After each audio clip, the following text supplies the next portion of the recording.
Hello everyone, my name is Jeff Cook, owner of Cook Films, and today I'm going to talk to you about C-stands.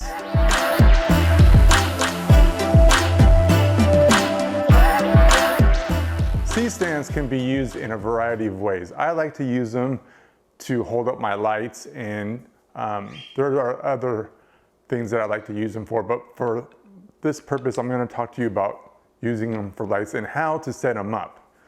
Now, C-stands come in, there's like three sections of them. There's the legs, the post, the main post, and there is an arm that goes along with them. So I'm going to show you how to set them up.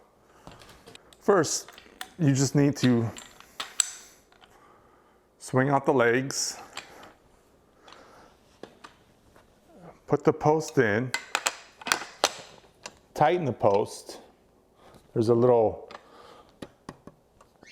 tightener right here, and then you would put your light on. Now you would want to go ahead and, if you wanted to raise it, you want to always start with the highest post, because if you need to raise it anymore, you can do so by the bottom post. You don't want to start doing the bottom post first, because if you need to add any more height, how are you going to get there? Because it's going to be already up there. So it's always good to start with the highest one, and then you could add to it. And then you would just put your light on. Now what I'm going to show you too is how you can go about putting on an arm. It's very important to go ahead and put your arm, make sure that the tightener is on the right side, because if it's on the left side, it will get loose. And I'll show you exactly what I'm talking about. So for instance, let's say you have a light right here.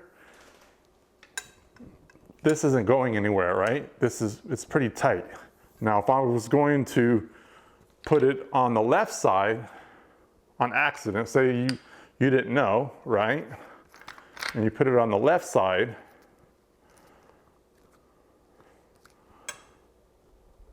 look at that. After time, it all depends on what you have at the end, but it does get loose like that. So you want to make sure the knuckle is on the right side, not on the left side, because whatever you put on the end of this arm, you don't want it to fall down on your subject. One of the main reasons you want to use an arm would be to use it for a light, and you don't want the light to be in the shot. So maybe you want the light to go over someone's head. So I'm going to show you how to do that. Now the legs are at different heights, and whenever you use an arm on your C-stand, you want to make sure the tallest leg is forward with the arm of the C-stand. This will keep it balanced. And you also want to go ahead and put a sandbag on there. Now this is a pretty light sandbag. You'll probably want a heavier sandbag than this, but I just wanted to show you that you would want to put a sandbag on the highest leg, and make sure that the highest leg is in the same direction as the arm to keep it from falling. Now let's pretend that it's not. Let's move it and see what would happen. See how easy it is to tip over like that? You don't want that.